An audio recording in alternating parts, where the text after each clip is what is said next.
Hi there, welcome to HowtoDandD. My name's Frederick Weller and today I'm going to show you how I store my Dungeons & Dragons miniatures. This video was actually supposed to be done about 2 weeks ago, but while I was cleaning out my video files I accidentally deleted it, so here it is now. There's lots of different ways of actually storing your Dungeons & Dragons miniatures. You can use a Ziploc bag, you can use toolbox, you can use cardboard boxes, you can use ice cream containers, pretty much anything.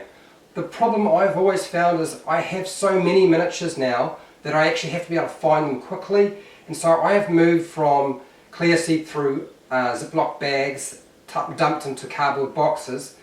You've got to have some way of actually storing it and stacking it right.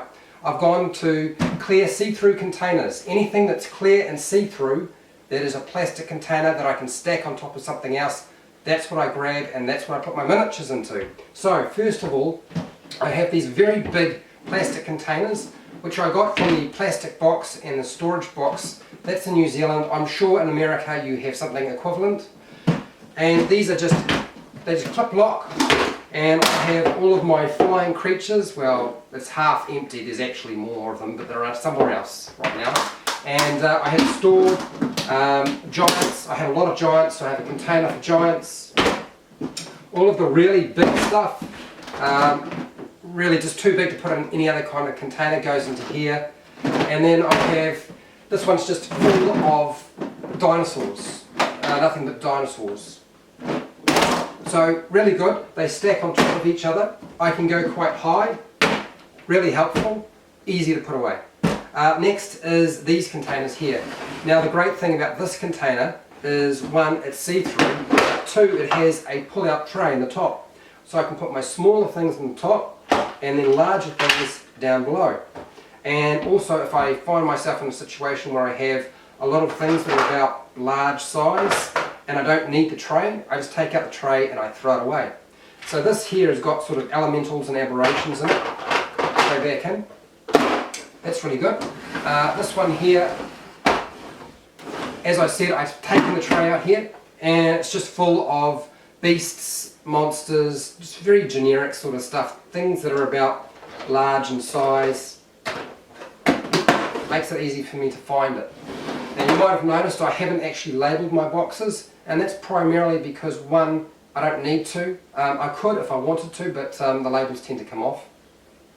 Next is this container. Now this is great in that it has larger sections. You can see it's quite a large section. I can put medium size or even large miniatures in here. The sides, there's no divisions that remove, it's set and fixed. That's the only drawback to this container, but I can put a lot of different things in this container, so I use it quite a lot. Over here, same sort of thing, it's just like a lunchbox essentially, and it's just full of flying creatures. Next I have sort of a two-tier plastic container with dividers, and I can just clip off the top, take off the lid, there's one below it, and it stacks, and it's really helpful for player character miniatures like dwarves and fighters and so forth. And there's no divisions that actually shift, it's all fixed, but still very helpful because, one, it stacks up rather than stacks out. You often find that it's difficult to actually spread yourself, and going up in a wardrobe is easier. So that's really good. These are fantastic. You can get this from a haberdashery. It's basically for storing things like needles, cotton thread, buttons, stuff like that. And it's like a little suitcase, and it's see-through. I can see everything. And the great thing about this is the little dividers come out, so I can make a bigger space if I need to. Bigger space, put in a bigger miniature. And they come in different sizes. This is the small one, but I also have a larger one, like this. And this is the one I use the most, pretty much for characters between levels 1 to 10. Most things I can squeeze into here. And this is, yet again, removable dividers. Very, very handy. I have split up, go back in there.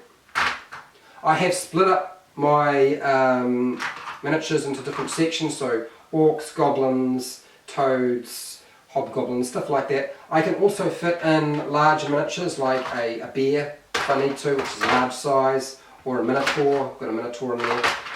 So really helpful, find things very fast.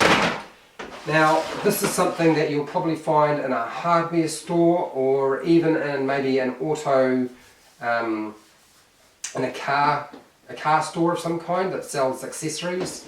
And this has got dividers. It's see-through on the top but not on the sides. I prefer it to be see-through all the way around, but this is still helpful. You can see it's much larger, so very good for actually storage, and it has removable dividers as well. They don't pull out quite so easily. Removable divider, and as you can see, it has larger sections down here for larger miniatures if I wanted, and I put my medium-sized stuff in here. So that is the way I store my miniatures. One, so I can actually see them quickly. Two, I have everything set out in a sort of appropriate size container for them, and I have little carry bags or carry containers, you might say. You can use anything you like. Everybody has their own preference. Buying containers can be a little bit expensive, so if you don't have like $10, $20 available to sort of purchase a plastic container, that can be an issue.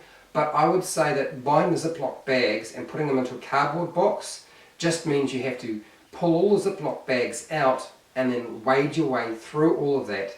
I just don't have the time, that's why I do it this way. I hope you found this video helpful. If you did, share, like and subscribe if you haven't already. Make a comment below and tell me how you store your miniatures. Maybe you've come up with a better idea and I can steal that idea from you. Otherwise, tell me what you think if you try this out. Until next time, keep rolling those 20s.